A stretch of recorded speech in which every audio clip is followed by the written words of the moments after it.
Hello friend, welcome to ST tutorial YouTube channel. Friends, हम लोग civics का आज 18वां प्रैक्टिस सेट सॉल्व करेंगे, जो आपके उत्तर प्रदेश सीएलटी ग्रेड परीक्षा के लिए काफ़ी महत्वपूर्ण है। इसके पहले का सभी पार्ट आप लोग प्लेलिस्ट में जाकर के सॉल्व कर सकते हैं, जो आपके एग्जाम की दृष्टि से तैयार किया गया है। तो वीडियो पर लास्ट तक बने रहिएगा। वीडियो अच्छा लगे तो चैनल को सब्सक्राइब कर लीजिएगा, लाइक कीजिएगा, दोस्तों में शेयर भी कर दीजिएगा, बेल आइकन पर प्रेस कर लीजिएगा ताकि आने वाले वीडियो का नोटिफिकेशन सबसे पहले मिल सके। तो चलिए क्वेश्चन को शुरू करते हैं। पहला क्वेश्चन है, भारतीय राजनीतिक व्यवस्था का स्वरूप निम्न में से कौन सा है? तो गणतंत्रीय है, संघीय है, संसदीय है। ठीक है, भारतीय राजनीतिक व्यवस्था का स्वरूप जो है गणतंत्रीय, संघीय व संसदीय है। भारतीय संविधान द्वारा जो है इंग्लैंड के समान संसदीय शासन प्रणाली की स्थापना की गई है। यह प्रणाली केंद्र तथा राज्य दोनों में समान है। ठीक है, तो यहाँ पे ऑप्शन नंबर सी आपका इसमें सही हो जाएगा। अगला क्वेश्चन है, राजनैतिक सिद्धांत जो नागरिकों के व्यक्तिगत जीवन में न्यूनतम हस्तक्षेप करे उसे क्या कहते हैं? राजनैतिक सिद्धांत जो नागरिकों के व्यक्तिगत जीवन में न्यूनतम हस्तक्षेप करे यानी कम हस्तक्षेप करे उसे क्या कहते हैं? तो उसे व्यक्तिवाद कहा जाता है। यहाँ पे ऑप्शन नंबर सी आपका सही हो जाएगा। ठीक है, वह राजनैतिक सिद्धांत जो नागरिकों के व्यक्तिगत जीवन में न्यूनतम हस्तक्षेप करे उसे व्यक्तिवादी सिद्धांत कहते हैं। व्यक्तिवादी सिद्धांत के प्रमुख समर्थक कौन कौन माने जाते हैं? तो इसमें एडम स्मिथ था, डेविड रिकार्डो था, हर्बर्ट स्पेंसर था, हेयक था, रॉबर्ट नॉजिक था। ये सभी जो है व्यक्तिवाद के प्रमुख समर्थक माने जाते थे। तो यहाँ पे ऑप्शन नंबर सी आपका इसमें सही हो जाएगा। अगला क्वेश्चन है, हमारी राजनीतिक प्रणाली में मंत्री जो एक उच्च राजनीतिक पद का अध्यक्ष होता है केवल काठ की गुड़िया के समान है, यह किसने कहा है? तो ये कहा है मुनरो ने। ठीक है, मुनरो ने कहा था कि हमारी राजनीतिक प्रणाली के में मंत्री जो एक उच्च राजनीतिक पद का अध्यक्ष होता है केवल काठ की गुड़िया के समान है। ठीक है, तो यहाँ पे ऑप्शन नंबर बी आपका इसमें सही हो जाएगा। अगला क्वेश्चन है, लॉक के अनुसार लोगों ने समझौता किस कारण किया था? किस कारण किया था? तो उनके अधिकारों की रक्षा हो सके इसलिए जो है उन्होंने समझौता किया था। तो यहाँ पे ऑप्शन नंबर ए आपका इसमें सही हो जाएगा। लॉक के अनुसार लोगों ने समझौता इसलिए किया ताकि उनके अधिकारों की रक्षा हो सके, और इस समझौते का उद्देश्य जो था वो जीवन स्वतंत्रता और संपत्ति की आंतरिक तथा बाह्य संकटों से रक्षा करना था। तो यहाँ पे ऑप्शन नंबर ए आपका इसमें सही हो जाएगा। अगला क्वेश्चन है, समाजवाद से अभिप्राय आय की समानता के अतिरिक्त कुछ भी नहीं, यह कथन किसका है? तो ये कथन था बर्नार्ड शॉ का। ठीक है, बर्नार्ड शॉ ने बताया था कि समाजवाद से अभिप्राय आय की समानता के अतिरिक्त कुछ भी नहीं है। तो यहाँ पे ऑप्शन नंबर डी आपका इसमें सही हो जाएगा। बर्नार्ड शॉ ने बताया था कि समाजवाद का अभिप्राय संपत्ति के सभी आधारभूत साधनों पर नियंत्रण से है, और यह नियंत्रण जो है समाज के किसी एक वर्ग द्वारा न होकर के जो है स्वयं समाज के द्वारा होगा, और धीरे धीरे जो है व्यवस्थित ढंग से स्थापित किया जाएगा। उनके कहने का तात्पर्य यही था। तो यहाँ पे डी ऑप्शन आपका इसमें सही हो जाएगा। अगला क्वेश्चन है, निम्न में से न्याय का क्या अर्थ है? न्याय का क्या अर्थ है? तो न्याय का अर्थ होता है कोई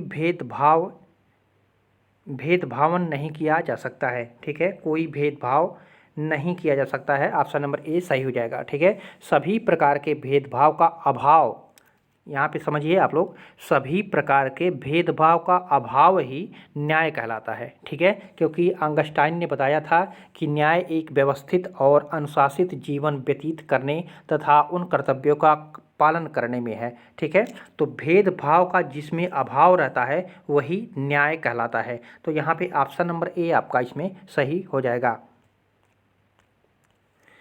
अगला क्वेश्चन है, युद्ध की स्थिति राज्य के व्यक्तित्व की सर्वशक्तिमता को प्रकट करती है, यह कथन किसका है? तो ये कथन है हीगल का।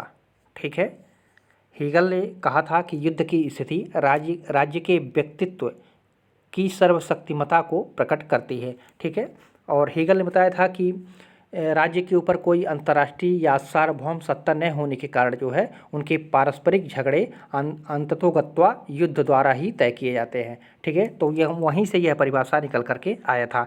तो यहाँ पे सी ऑप्शन आपका इसमें सही हो जाएगा। अगला क्वेश्चन है, कर्तव्यों के उचित क्रम निर्धारण का नाम नागरिकता है। नागरिकता की उपयुक्त परिभाषा किसकी है? तो ये विलियम वायड का है। ठीक है, विलियम वायड ने परिभाषा दिया था नागरिकता के बारे में कि कर्तव्यों के उचित क्रम निर्धारण का नाम ही नागरिकता है। ठीक है, तो यहाँ पे ऑप्शन नंबर आपका ए सही हो जाएगा। अगला क्वेश्चन है, भारत के उपराष्ट्रपति को कौन पद युक्त कर सकता है? तो राज्यसभा व लोकसभा दोनों कर सकते हैं। भारत के उपराष्ट्रपति को लोकसभा व राज्यसभा पदच्युत कर सकते हैं। उपराष्ट्रपति जो है राज्यसभा का पदेन सभापति होता है, आप लोग जानते होंगे। तो यहाँ पे संविधान के अनुच्छेद 67 के अनुसार जो है उपराष्ट्रपति का कार्यकाल 5 वर्ष होता है, किंतु कार्यकाल समाप्त होने के पहले भी वह राष्ट्रपति को अपना त्यागपत्र दे सकता है। ऐसी सारी व्यवस्थाएं हैं। तो यहाँ पे सी ऑप्शन आपका इसमें सही हो जाएगा। अगला क्वेश्चन है, संविधान के किस अनुच्छेद के तहत यह उपबंधित है कि निर्वाचक नामावली धर्म, मूल वंश, जाति या लिंग के आधार पर तैयार नहीं की जाएगी? तो ये है अनुच्छेद 325। ठीक है, संविधान के अनुच्छेद 325 के तहत यह उपबंध किया गया है कि निर्वाचक नामावली जो है वो धर्म, मूल वंश, जाति या लिंग के आधार पर तैयार नहीं किया जाएगा। ये अनुच्छेद 325 बताता है। ठीक है, तो यहाँ पे ऑप्शन नंबर सी आपका इसमें सही हो जाएगा। अगला क्वेश्चन है, शिक्षा जो प्रारंभ में राज्य सूची का विषय था उसे समवर्ती सूची में स्थानांतरित किया गया? तो ये 42वें संविधान संशोधन के द्वारा। ठीक है, 42वें संविधान संशोधन के द्वारा शिक्षा को प्रविष्टि संख्या 25 के तहत जो है प्रतिस्थापित समवर्ती सूची का विषय बना दिया गया है।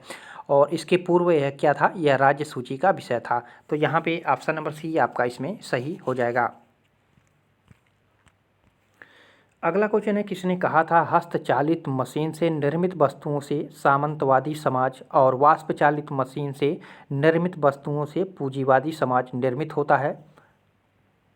तो ये कहा था कार्ल मार्क्स ने। ठीक है, कार्ल मार्क्स ने बताया था कि हस्तचलित मशीन से निर्मित वस्तुओं से सामंतवादी समाज और वाष्प चालित मशीन से निर्मित वस्तुओं से पूंजीवादी समाज की स्थापना होती है। ठीक है, तो यहाँ पे आपका ए ऑप्शन, यहाँ पे भी ऑप्शन सही हो जाएगा। ये कार्ल मार्क्स के द्वारा कहा गया है।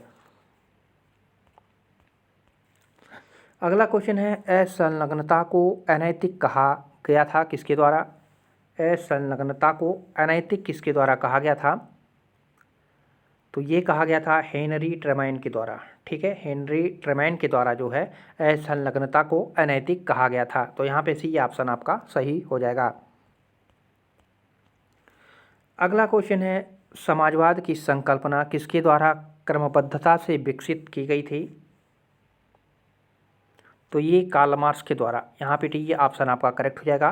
समाजवाद की संकल्पना कार्ल मार्क्स द्वारा क्रमबद्ध रूप से विकसित की गई थी। ठीक है, तो यहाँ पे ऑप्शन नंबर सी आपका सही हो जाएगा। और इसमें एक चीज़ और आप लोग याद रखिएगा, ये जो रॉबर्ट ओवन था, सेंट साइमो था, एडम स्मिथ थे, ये सभी जो है कल्पना समाजवादी थे।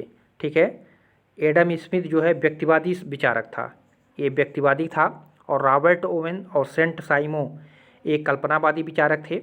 और कार्ल मार्क्स जो है समाजवाद की संकल्पना क्रमबद्धता से विकसित किया था। तो यहाँ पे सभी पॉइंट को याद रखिएगा, ये प्रश्न 2-3 बार पूछा जा चुका है। तो यहाँ पे ऑप्शन नंबर डी आपका इसमें सही हो जाएगा। अगला क्वेश्चन है, विकासवादी समाजवाद ये पुस्तक है किसकी? तो ये पुस्तक है वर्नस्टीन की। यहाँ पे ए ऑप्शन सही हो जाएगा। विकासवादी समाजवाद जो है ये जर्मन विद्वान था वर्नस्टीन, और इसी की पुस्तक थी। तो यहाँ पे ऑप्शन नंबर ए आपका इसमें सही हो जाएगा। अगला क्वेश्चन है, निम्न में से कौन सी विचारधारा व्यावसायिक प्रतिनिधित्व की वकालत करता है? तो ये जो श्रेणी समाजवाद थी, ठीक है, श्रेणी समाजवाद व्यावसायिक प्रतिनिधित्व की वकालत करती है, क्योंकि श्रेणी समाजवाद एक ऐसा राजनीतिक आंदोलन है जो उद्योगों पर श्रमिकों के नियंत्रण की स्थापना चाहता है। तो यहाँ पे भी ऑप्शन आपका सही हो जाएगा। अगला क्वेश्चन है, भारतीय संविधान के किस अनुच्छेद के अंतर्गत राज्यसभा विशेष बहुमत द्वारा राज्य सूची के किसी विषय पर संसद को कानून बनाने के लिए अधिकृत कर सकती है? तो आप लोग जानते होंगे अनुच्छेद 249, ठीक है। अनुच्छेद 249 के अंतर्गत राज्यसभा विशेष बहुमत द्वारा राज्य सूची के किसी विषय पर संसद को कानून बनाने के लिए अधिकृत कर सकती है, ठीक है। तो यहाँ पे सी ऑप्शन सही हो जाएगा। और अनुच्छेद 47 क्या है? तो अनुच्छेद 47 जो है, 247 जो है, ये कुछ अतिरिक्त न्यायालयों की स्थापना का उपबंध करने की संसद की शक्ति इसमें निहित है, ठीक है। और अनुच्छेद 248 में इसमें अवशिष्ट विधायी शक्तियाँ जो है रखी गई हैं, ठीक है। 250 में यदि आपात की उद्घोषणा प्रवर्तन में हो तो राज्य सूची के विषय के संबंध में विधि बनाने की संसद की शक्ति इसमें दी गई है। तो ये चारों महत्वपूर्ण है, चारों अनुच्छेद आप लोग याद रख सकते हैं। तो यहाँ पे प्रश्न के अनुसार सी ऑप्शन आपका इसमें सही हो जाएगा। अगला क्वेश्चन है, व्यक्ति अपने ऊपर अपनी देह और दिमाग का पर संप्रभु है, यह किसने लिखा है? व्यक्ति अपने ऊपर अपनी देह दिमाग पर संप्रभु है, ये किसने लिखा है? तो ये जे.एस. मिल ने लिखा था, ठीक है। जे.एस. मिल ने जो है व्यक्ति अपने ऊपर अपने देह और दिमाग पर संप्रभु है, यह बताया था। अगला क्वेश्चन है, साधन बीज के समान है और साध्य वृक्ष के समान है। जिस प्रकार वृक्ष और बीज में संबंध है उसी प्रकार साधन और साध्य में है, यह किसने कहा है? तो ये गांधी जी के द्वारा कहा गया है, ठीक है। तो यहाँ पे सी ऑप्शन आपका सही हो जाएगा। अगला क्वेश्चन है, समाजवाद निम्न का प्रतिपादन करता है। तो समाजवाद किसका प्रतिपादन करता है?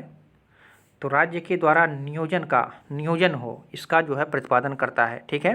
तो यहाँ पे डी ऑप्शन आपका सही हो जाएगा।